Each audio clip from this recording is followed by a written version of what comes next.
62% of Americans begin receiving Social Security benefits before full retirement age. 62%. And 34% begin at exactly 62, the minimum age allowed.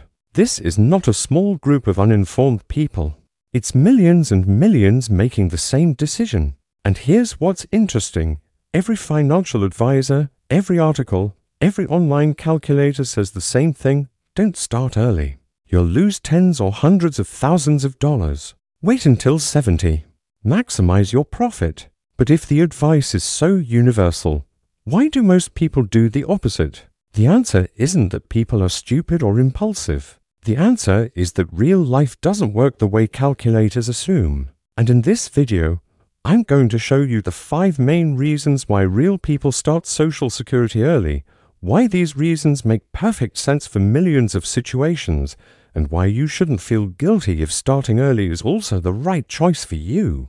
If you're over 55 and thinking about when to start Social Security, like this video now, and subscribe to RetireWise with notifications turned on because I bring honest truths about retirement to real people, not theories for perfect situations that almost nobody has. Let's get straight to the point because this is the conversation nobody is having but everyone needs to hear. First, let's look at the actual data on who is starting early and why. According to the Social Security Administration in 2024, of the 3 million people who began receiving retirement benefits, approximately 2 million started before full retirement age, and of those 1 million started exactly at 62. This is not an anomaly. It's a consistent pattern for decades. And here's the most revealing fact. The lower your income during your working life, the more likely you are to start at 62. Among people who earned less than $30,000 a year on average during their careers, 73% start at 62. Among people who earned more than $100,000 a year, only 19% start at 62. What does this tell you? That starting early isn't about lack of information. It's about necessity. The number one reason why people start early, they were forced out of the job market and can't get back in.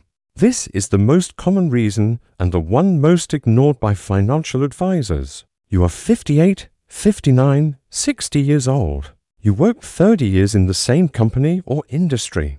Downsizing, automation, reorganization. You are laid off, or the company closes, or your position is eliminated. You start looking for a job.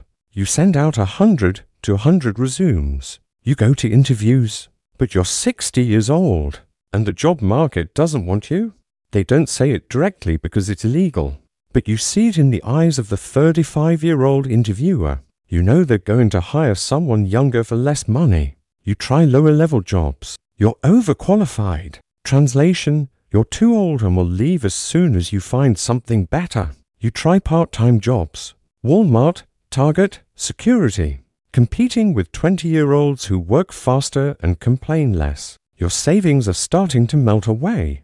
Unemployed health insurance is $800 to $1,200 a month. Until you reach 65 for Medicare, you have a mortgage or rent. You have bills. You have a car. And you're watching your bank account dwindle every month with no income coming in. You reach 62. Social Security becomes available. It's $1,600 a month. It's not much, but it's something. It's guaranteed income that doesn't depend on an employer hiring you. You start receiving it because it's the only option left. It's not a choice between starting at 62 or 70. It's a choice between starting at 62 or having no money at all. And financial advisors say, use your savings until you're 70. But what savings? If you've already spent half of them surviving unemployment from 58 to 62, you don't have 8 more years of savings to wait until you're 70. You have maybe 2 years. So, you start at 62 because it's mathematically the only option. Reason number 2, poor health that doesn't qualify as a disability but makes work impossible or reduces life expectancy. You are 60 years old. Your back is wrecked from 30 years of lifting, squatting, and carrying in physical labor. Construction, manufacturing, nursing, warehouse work. Your knees don't work properly. You have type 2 diabetes, hypertension. COPD from years of smoking or working in unhealthy environments, severe arthritis, chronic pain.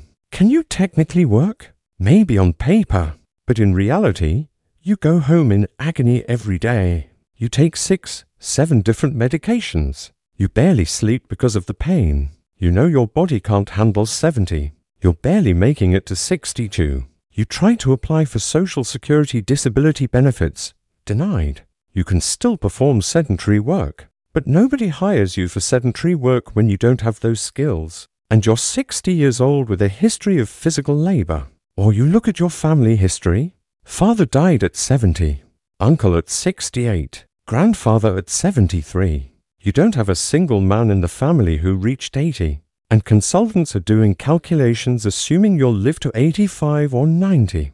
You do the math. If you wait until you're 70 to start Social Security and die at 76, you only receive benefits for 6 years. $3,000 to $100 a month times 72 months equals to 100, and $30,000 for $100. But if you start at 62 and die at 76, you receive $1,800 a month times 168 months, which equals $300 and $2,000 for $100, $72,000 more for starting early. And beyond the cold, hard math, there's quality of life. From 60 to 70, you can still travel, see grandchildren, do things you love. At 75? Maybe not. Receiving money when you can still enjoy it is worth more than receiving more money when you're too old to use it. Reason number 3, you have family responsibilities that don't show up in any financial calculator. Your adult child has a mental or physical disability. That prevents them from having stable employment. They live with you. Or you provide financial support. Or your daughter left an abusive relationship with 3 children and nowhere to go. Or your parents are in their 80s, and their $1,000 a month pension doesn't cover expenses. You are helping. Either you're raising grandchildren because your child is in prison or struggling with addiction. Or your spouse has early onset Alzheimer's and needs expensive care that Medicare doesn't cover. Until 65, financial advisors don't put these things in spreadsheets. They assume you're optimizing only for yourself. But real life has responsibilities you can't simply abandon because the math says to wait another 8 years. Starting Social Security at 62 gives you a steady income to continue supporting your family, while protecting at least part of your savings. It's a choice between being a decent father, a decent son, a decent grandfather, or maximizing lifetime Social Security benefits. And for most people, family comes first. Reason number 4, you have modest savings and don't want to risk depleting them, completely waiting to start Social Security. You have $100,000 in savings, $150,000, maybe to $100,000. It took you 30 years to accumulate. It's all you have between you and poverty in retirement. Advisors say, spend those savings from 60 to 70 living, then start a higher Social Security. But you do the math. Living on $50,000 a year for 8 years is for $100,000. You don't have $400,000. You have $150,000. So, you can't wait 8 years? You can wait maybe 3 years and your savings will be completely gone. And what if there's an emergency during those years? The car breaks down. The roof needs repair. An expensive health problem. Any emergency and you're left with no buffer whatsoever. You're desperate. Starting Social Security at 62 gives you a basic income. $1,700 a month covers part of your expenses. You supplement it with small withdrawals from savings, but you keep the majority of your savings as a safety net. And when unavoidable emergencies happen, you have somewhere to fall back on without going into credit card debt at 18% interest. It's a difference between living with peace of mind while having a buffer, or living with constant anxiety watching your last dollars disappear while you wait to start Social Security. The psychological and health cost of this anxiety has a real value that doesn't show up on a calculator. Reason number 5, you're simply tired after 40. 45 years of work and want your life back while you're still young enough to enjoy it. You started working at 17 or 18. Now you're 62, 44, 45 years old working. Manufacturing, construction, truck driving, nursing, teaching, sales, service. Hard work. Physically or emotionally draining. Or both. You don't hate your job, but you're exhausted. Not just physically, mentally, spiritually. You've already given 45 years of your life to work. You want the years you have left for yourself, for your family, to finally do things you've always put off. You look at your Social Security. $1,700 a month at 62. You paid off your house. You don't have big debts. You live simply. You do the math and realize you can survive. It won't be luxurious, but it's possible. And you make a conscious decision. The value of freedom now, while you have the health to enjoy it, is worth more than a greater benefit in 8 years when you may be too old to do the things you want to do. You are optimizing for quality of life, not for maximum lifetime benefits. And consultants never ask, what is the value of your freedom? What is the value of waking up without an alarm? What is the value of time with grandchildren before they grow up? What is the value of traveling at 63 when you can still go hiking, not at 72 when you need a cane? These things have enormous value but don't show up in an Excel spreadsheet. Now let's talk about what financial advisors don't understand about these decisions. Advisors optimize for one metric, maximum lifetime benefits, assuming you live to 85. But they make 5 assumptions that aren't true for most people. Assumption 1. You have enough savings or other income to live comfortably until 70. Most people don't. The average household income near retirement is about $65,000. Average retirement savings are only $135,000. That doesn't sustain 8 years of comfortable living. Assumption 2. You are healthy and will live to 85. The national average life expectancy is 81 for women, 76 for men. But this is an average including wealthy and healthy people. For working class people, especially men with a history of physical labor, the real life expectancy is closer to 73 to 76. Assumption 3. You can continue working or find work until you're 66, 68, 70 if you want. But that ageism is real. Age discrimination is illegal but impossible to prove. The job market doesn't want 60-year-olds in most industries. Assumption 4. You have no family responsibilities or emergencies. But real life has both. Consultants calculate for the isolated individual. But you are not isolated. You have family, responsibilities, unforeseen events. Assumption 5. More total money over a lifetime is always better than more money in your younger years. But that's not true. $1,000 at 65 when you can travel and enjoy yourself is worth more than $1,000 at 80 when you might not be able to leave the house. So what do the data actually show? They show that people who start at 62 aren't uninformed. They're people responding rationally to their real circumstances. And for many, starting early is mathematically correct when you consider factors that consultants ignore.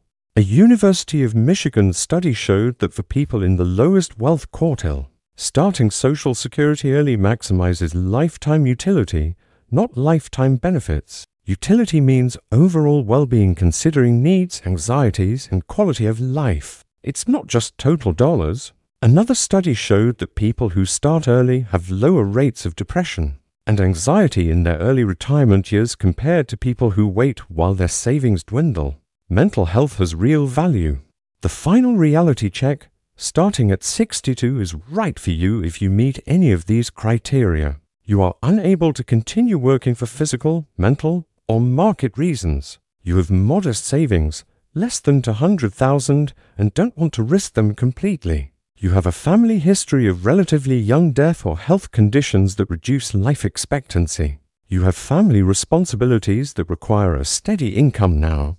You value freedom and quality of life in your healthier years more than maximum total benefits. Starting at 62 is probably not right if you have substantial savings, $500,000 or more, and can live comfortably off of them for years. You have strong longevity in your family and a realistic expectation of living to 85 or 90. You are still working full-time, earning above the earnings limits. You are the higher-earning spouse in a marriage and need to maximize survivor benefits. Your health is excellent and you genuinely don't need the money until later in life. But if you're in the first category, don't let consultants or calculators make you feel guilty. You're not making a mistake. You're making an informed decision based on your reality, not their fantasy.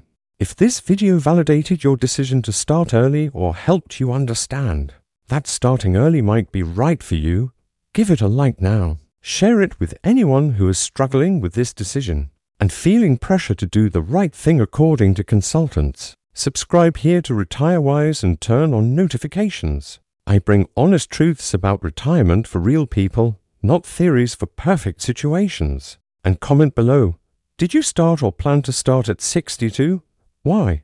No judgment here. In the description I included links to the studies I mentioned, links to calculators that include health and quality of life factors, not just maximum benefits, and links to my other videos about social security timing. Look, you worked 30, 40, 45 years paying into social security. When you start receiving benefits is a personal decision that only you can make based on your health, your finances, your family, your values. 62% of people start before full retirement age not because they're stupid, because they're responding to realities that consultants in comfortable offices don't understand. Thank you for watching until the end here on RetireWise. I'll see you in the next video. Until then, make decisions based on your real life, not on the theoretical lives of other people. And never feel guilty for choosing quality of life and mental security over maximum lifetime benefits on a spreadsheet.